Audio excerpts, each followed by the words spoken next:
Al-Imam An-Nawawi rahimahullah. Dan yang pertama adalah supaya kita ikhlas adalah yang pertama yang beliau sampaikan adalah hendaklah setiap kita ma'rifatullah bi asma'i wa sifatihi. Hendaklah kita tahu tentang asma dan sifat Allah Subhanahu wa taala. Kenapa? Karena ketika kita mengetahui bahwa dengan asma dan sifat Allah Subhanahu wa taala, maka insya Allah itu akan memudahkan kita untuk ikhlas. Itu yang pertama sebenarnya. Kemudian yang kedua adalah supaya kita bisa ikhlas itu adalah an-nuju ilallah, kita kembali kepada Allah Subhanahu wa taala. Ketika kita kembali kepada Allah Subhanahu wa taala berdoa dengan berdoa. Makanya kita memperbanyak doa kepada Allah Subhanahu wa taala. Jadi kalau kita ingin ikhlas, ya mau nggak mau kita harus memperbanyak doa.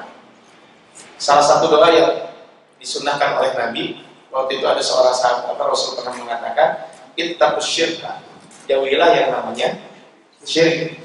Kemudian fa innahu akhfa min dalibin naml, karena syirik itu adalah lebih tersembunyi di seperti semut hitam gitu ya. Bahasa kita di kegelapan malam. Kemudian kata para sahabat, pakai pada taqi ya Rasulullah, bagaimana kami bisa menghindari atau bagaimana kami bisa menghindari yang namanya syirik tersebut? Apa kata Rasulullah? Qulu, ucapkanlah, Allahumma inna na'udzubika min an nusyrika bika syai'an na'lamu wa nastaghfiruka lima la na'lamu. Dalam hadis ini disebutkan, ya Allah, sesungguhnya aku berlindung kepada Engkau dari perbuatan syirik yang kami tahu itu perbuatan syirik. Kemudian wa nastaghfiruka, ya Allah, dan kami memohon maaf kepada Engkau lima la na'lamu, daripada perbuatan syirik yang memang tidak kami ketahui itu perbuatan syirik. Itu yang kedua. Kemudian yang ketiga adalah supaya kita bisa ikhlas itu adalah ma'rifatu awaqibir riya. Hendaklah kita mengetahui tentang dampak daripada riya yang kita lakukan. Kalau seandainya kita melakukan satu aktivitas karena riya, maka kita harus tahu dampaknya. Kemudian berikutnya adalah yang keempat adalah ikhfa'ul ibadati wa israriha. Yang keempat adalah supaya kita tahu tentang syirik ini, supaya kita bisa ikhlas ini adalah yang berikutnya adalah hendaklah kita menyembunyikan ibadah kita. Jadi ibadah-ibadah yang memang bisa kita sembunyikan. Tapi kalau sholat berjamaah bisa disembunyikan? Jangan. Nah, bapak teka masjid, ada cukup ustaz kayak disumputkan ibadah mana karena ikhlas. Tahu bapak-bapak mau kawin dia seperti itu. Nah, bapak terberbeda ke istri pertama, nikah deh, ya cara itu cukup ustaz kayak ikhlas. Salah satu tanda ikhlas adalah disumputkan. Tapi beda, bukan itu, bukan. Yang maksudnya gini, ada ibadah-ibadah tertentu yang memang lebih utama kita sembunyikan. Salah satunya sedekah. Sedekah itu disebutkan kata di dalam Al-Quran dalam surah Al-Baqarah 271, "Inutub bisadaqat fa ni'mahi." Kalau kita bersedekah, kita tampakkan itu berpahala. Wa in tukhfuha, tapi sedekah itu kalau kita sembunyikan, wa tu'tuhal fuqara, kemudian kita berikan kepada fakir miskin, maka apa kata Allah Subhanahu wa taala? Wa huwa khairul lakum, maka itu lebih baik buat kalian. Jadi contohnya, makanya kenapa qiyamul lail, salat malam itu salat yang paling istimewa, karena salat yang paling menjaga keikhlasan adalah salat malam. Gimana tidak salat malam gitu? Kita salat ketika orang lain sedang tertidur pulas. Maka ini adalah yang keempat. Yang keempat adalah dengan kita menyembunyikan ibadah. Kemudian adalah suhbatul mukhlasin wa ibadullah sholihin. Yang kelima adalah hendaklah kita berteman dengan orang-orang soleh dan orang-orang yang ahli ibadah, dan mereka orang-orang ikhlas. Selalu bergaul dengan mereka, insya Allah kita pun akan kebawa. Kemudian berikutnya adalah az-zuhdu bima indan nas. Yang keenam adalah hendaklah kita zuhud atas apa yang dimiliki oleh orang lain. Jadi kalau kita zuhud, insya Allah kita tidak akan terbawa-bawa. Insya Allah tidak akan jadi amal kita tidak ikhlas. Enggak. Kenapa orang tidak ikhlas? Salah satunya karena dia ingin melihat sesuatu yang dimiliki oleh orang, dia juga ingin punya. Ya, contohnya gini, ketika musim kampanye, musim pemilu, dia nyumbang karpet dan sebagainya. Kenapa? Karena supaya dipilih oleh warga. Dia berharap apa? Namun saya kapilih kan begitu berharap. Sehingga ketika dia nyumbang, dia tidak akan Allah Subhanahu wa taala. Kenapa? Supaya saya bisa mengalahkan orang lain. Jadi tidak zuhud terhadap apa yang dimiliki oleh orang lain. Maka sudah, pokoknya kita beribadah karena Allah. Masalah itu urusan belakangan. Kalau Allah memberikan kepada kita masalah dunia, itu bukan cita-cita kita. Kemudian berikutnya adalah al-qira'atu fi siyaris salaf. Hendaklah kita senantiasa membaca kisah-kisah para salafus saleh dahulu, bagaimana mereka bisa ikhlas. Kan kemarin kita sudah di pertemuan bulan yang lalu kita sudah berbicara tentang bagaimana keikhlasan orang-orang terdahulu. Bagaimana Imam Mawardi yang menulis buku sampai 1 gudang beliau tulis, tapi buku itu tidak pernah beliau tampakkan keluar. Buku itu apa? Buku itu beliau simpan di gudang, kemudian ketika beliau mau meninggal dunia, beliau panggil orang terdekat. Jika nanti saya ketika sakaratul maut, maka ulurkanlah tangan kamu. Jika saya genggam tangan kamu, berarti itu saya ikhlas. Maka bagikan buku itu buat, maksudnya apa? Kasih tahu bahwa buku itu punya Imam Al-Mawardi. Tapi kalau seandainya saya menjauh tangan saya, maka berarti buku itu buanglah di kegelapan malam, karena saya tidak ikhlas menulis buku itu. Ini Imam Al-Mawardi. Kemudian ada juga seseorang yang menangis ketika tidur di malam hari, menangis di bantal yang sama, suami istri, tapi suaminya menangis, istrinya nggak tahu. Ada orang yang melaksanakan ibadah saum. Ibadah saum di sini disebutkan. Ada orang melaksanakan ibadah saum. Imam Ad-Dhahabi disebutkan sami itu Ibn Abi Ali. Dia mengatakan sama Daud Ibn Abi Hib arba'ina sanah la ya'budu dia. Ada orang yang saum Daud selama 40 tahun, keluarganya nggak tahu. Gimana bisa tidak tahu? Karena khazzajan yahmalu ma'ahu wa da'ahu fayatasaddaqu bi fitri. Maka beliau itu bekerja di luar. Nah, setiap hari dibekali makanan oleh keluarganya. Maka ketika dibekali oleh keluarganya, maka bekal itu dibawa, tapi beliau diserahkan makanan itu diberikan kepada fakir miskin. Bahkan sebagian wakana batu bidas basaimat iddah. Sebagian dari mereka kalau saum untuk menjaga supaya orang tidak tahu saya sedang saum, maka orang tersebut salafus saleh dahulu, si mulutnya itu diberikan minyak.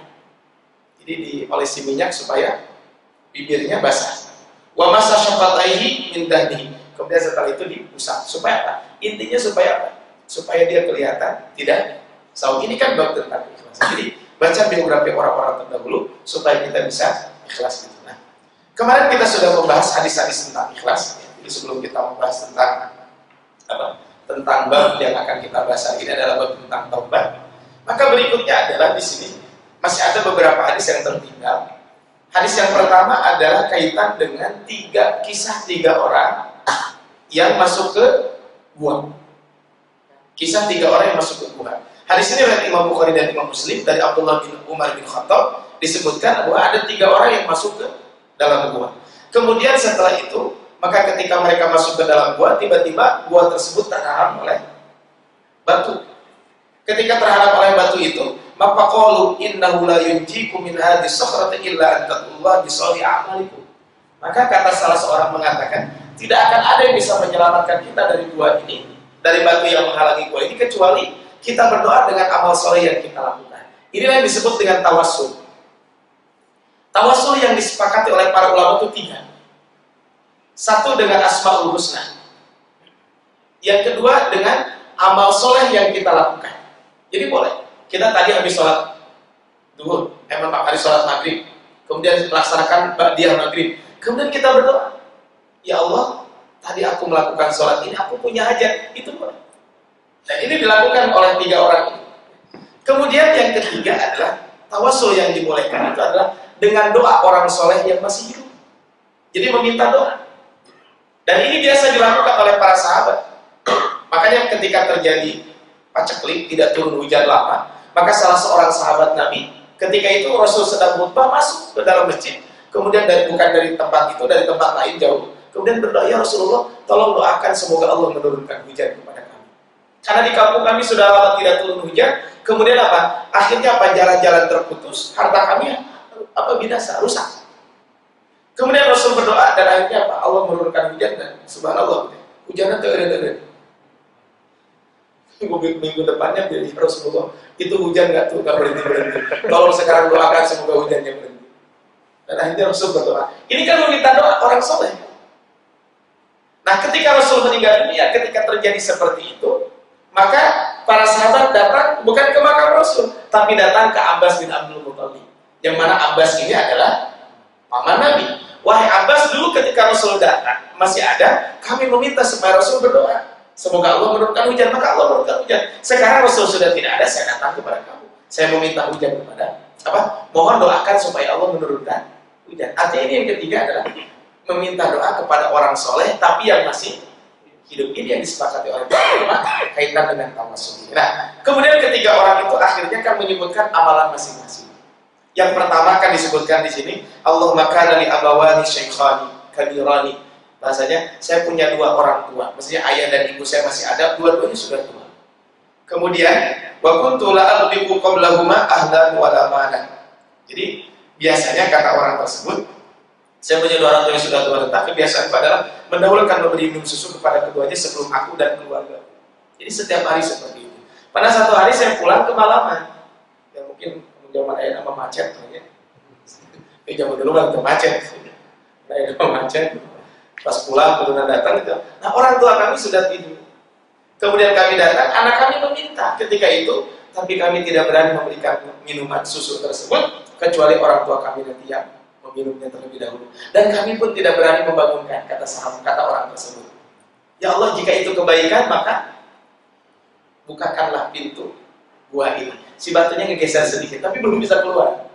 Yang kedua berdoa, ya Allah, saya punya seorang sepupu.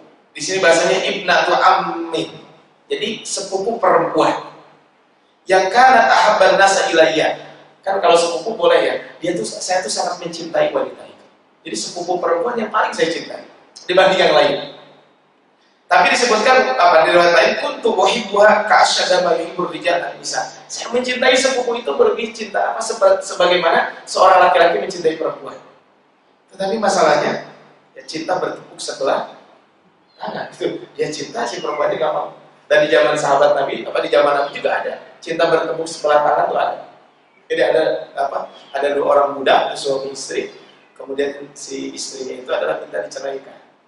Kemudian setelah itu si budak itu saking cintanya kepada istrinya tersebut disusul ke Madinah, ikut ke Madinah. Begitu sampai di Madinah karena sudah diceraikan tersebut. Tapi si budak itu kan sudah menikah, berarti kan sudah bercerai. Ketika menikah kan otomatis bercerai salah satunya. Nah, kemudian setelah itu akhirnya si laki-laki itu tetap kekeh gitu. Sampai mengadu kepada Nabi. Nabi saya itu senang banget dengan wanita itu. Kemudian si wanita itu dipanggil. Alangkah lebih baiknya kalau kamu kembali lagi kepada orang itu. Apa kata Nabi? Apa kata wanita tersebut?